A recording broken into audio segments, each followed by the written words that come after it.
responsables du Social Democratic Front, principal parti de l'opposition au Cameroun, confirment l'enlèvement de leur élu local, l'honorable Honorine Wainachi, le 5 février dernier dans la région du Nord-Ouest. Depuis quelques jours, c'est notre député Wainachi qui fait aussi l'objet d'enlèvement.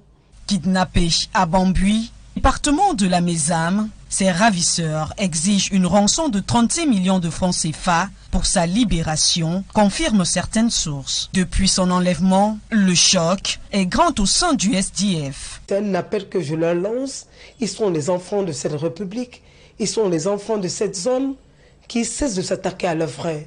Les prévaricateurs sont à Yaoundé et ce n'est pas au sein du SDF. Alors le SDF n'est pas au pouvoir.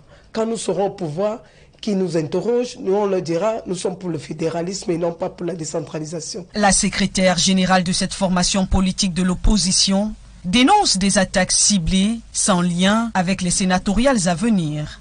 Les changements démocratiques et tout ce qui a eu comme avancement, ça s'est fait avec le SDF. On ne peut pas être les seules victimes de ces attaques.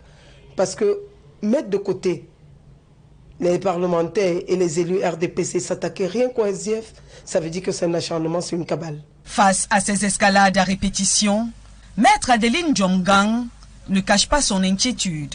Du président national du SDF Nidjon Frundi au sénateur Kemender de regretter mémoire, en passant par l'honorable Fuzina Mukong, des kidnappings au sein du SDF continuent de faire florès dans les régions anglophones.